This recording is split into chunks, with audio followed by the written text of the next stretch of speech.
The quantum connection. The quantum alarm screamed to life at 3:27 a.m., its neural interface burning like ice against my brainstem. Something had just torn a hole in reality. Again. My enhanced heart stuttered as the emergency protocols flooded my system with synthetic adrenaline, the bitter taste flooding my mouth mixing with the metallic tang of the city's atmospheric processors. 3 quantum researchers had vanished in the past month alone, their bodies found scattered across multiple probability spaces like cosmic breadcrumbs. The holographic display flickered in the darkness, casting an eerie blue glow across scattered takeout containers and abandoned data crystals. My tongue felt coated with the residue of my 4th synthetic caffeine tablet, a necessary evil for another late night at the Eastern European Federation's Quantum Intelligence Division. I'm Marcus Zhang, Quantum Computing Detective, Class 2. Not exactly the career I'd imagined when I graduated top of my class at Beijing Tech, but in 2027, you take the opportunities the AI governance system assigns you.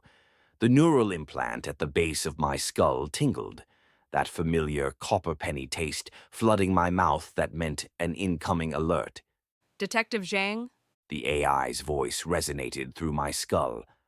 unauthorized quantum signature detected in apartment 2749, Block C, New Kiev. This is your final warning before neural shutdown protocols are initiated. My stomach clenched with the instinctive dread that came with quantum anomalies. Last month, we'd lost Johnson when a basement experimenter accidentally created a localized time dilation field. They found him aged 80 years, babbling about futures that never were, his neural implants fused into a crystalline mass. The transport pod hummed beneath my feet as it carried me through The city's crystalline canyons. Megastructures of carbon nanotubes and smart glass stretched toward the polluted sky, their surfaces alive with crawling information displays and bioluminescent algae farms. Rain peppered the curved glass, each drop containing light-catching microbes that turned the city into a shimmering cascade of blues and greens, nature's last desperate attempt to reclaim the urban landscape. My heart thudded against my ribs as I approached Block C. Something about the quantum readings on my scanner made my hands tremble. The patterns were unlike anything in our database, complex, almost organic in their fluctuations, like watching the brainwaves of reality itself. The door to 2749 looked standard enough, sleek graphene composite with a neural interface, but the air around it seemed to shimmer like a heat mirage, probability waves distorting the very fabric of space-time. Federation Police. My voice cracked slightly, betraying my nervousness. Open up! The door slid open with a soft hiss that carried a hint of ozone, revealing a woman who made my quantum scanner's readings spike off the charts. Her green eyes held the same swirling complexity as her experiments, deep, mysterious, with flecks of gold that seemed to shift in impossible directions. Dark hair fell in waves around her face, and a small quantum computer core hung from her neck, pulsing with an inner light that shouldn't have been possible with civilian tech. My enhanced heart skipped 3 beats in rapid succession, triggering a cascade of warning signals from my biomonitors. Her presence seemed to interfere with more than just quantum readings. My carefully calibrated systems fluctuated wildly, struggling to process the reality before me. I know how this looks. She said, her voice carrying notes of American accent and exhaustion in equal measure. But Detective, I'm Dr. Elena Kovac, and I've just proven that every choice we make splits reality into infinite branches. And some of those branches are starting to collapse. The scanner in my hand screamed as it detected impossible quantum fluctuations emanating from her apartment.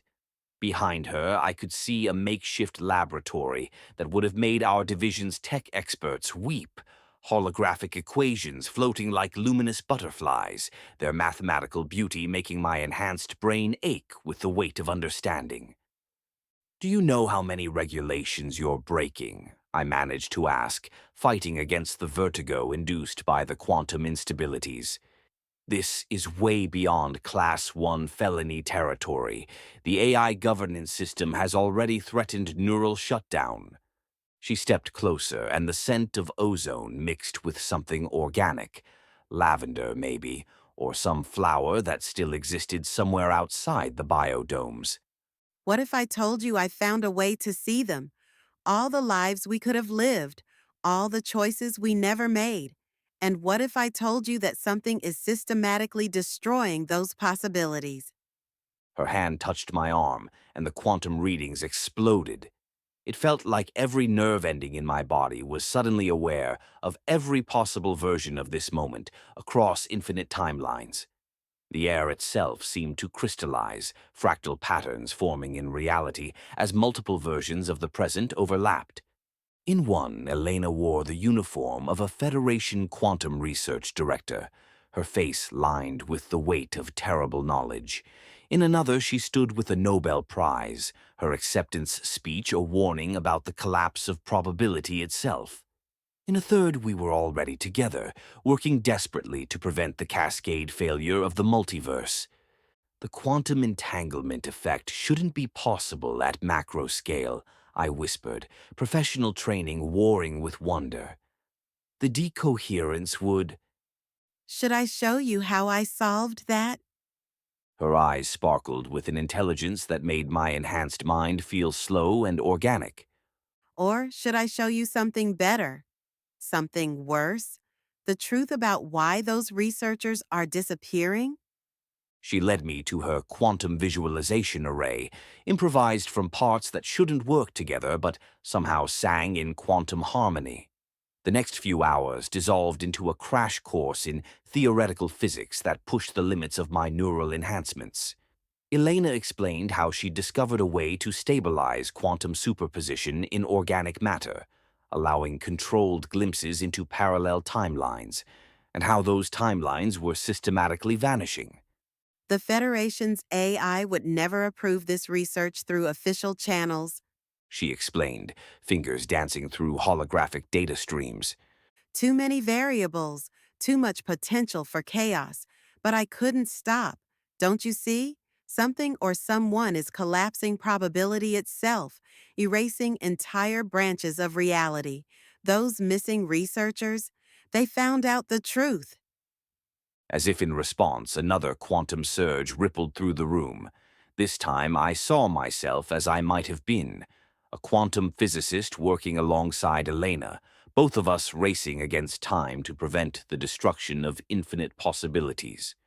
That version of me looked at her with the same fascination I felt now, but also with a desperate urgency I was only beginning to understand. My mouth went dry as the implications hit me. "We have to report this," I said, the words tasting like ashes. "But not to the AI. There has to be another way." Elena's fingers intertwined with mine, warm and solid among the quantum possibilities swirling around us. The scanner registered microscopic fluctuations in reality itself, as if our attraction was literally warping the fabric of space-time. In how many timelines do you think we're having this exact conversation? She asked, her voice soft but steady. And in how many of them do we succeed in stopping what's coming? "Probably countless," I admitted, watching the quantum readings spike with each beat of my heart. "And in how many do I do this?" I kissed her, and the universe seemed to hold its breath. The kiss tasted like quantum probability, metallic and electric, with undertones of infinite possibility. My augmented senses registered her elevated heart rate, the subtle change in her skin conductivity, the microscopic dilation of her pupils. The quantum visualizer showed us echoes of this moment across 1,000 timelines. Somewhere we'd met earlier, some later, somewhere we were different people entirely. But in everyone there was this same pull, this same connection that transcended probability. Want to see something beautiful? She asked, entering the final commands into the system she'd designed. The visualization array hummed to life, showing us glimpses of our story across infinite realities. In every timeline where we met, no matter the circumstances, we found each other. Perhaps that's what love really is. A quantum-entangled constant in an infinite sea of possibilities, strong enough to resist even the systematic destruction of reality itself. Even now, as I write this in our hidden laboratory, I can feel the subtle vibrations of quantum probability in the air. Every choice creates new branches, new timelines, new chances. They say you can't choose who you fall in love with. But when you can see every possible version of your life laid out before you, and in each one you find yourself drawn to the same person in an ocean of infinite possibilities, well, maybe that's the universe trying to tell you something. Or maybe it's just quantum physics, proving that some connections transcend even the barriers between realities and the forces trying to destroy them. As Elena would say, with that determined smile that still makes my quantum scanner stutter, In an infinite multiverse, some things are simply meant to be.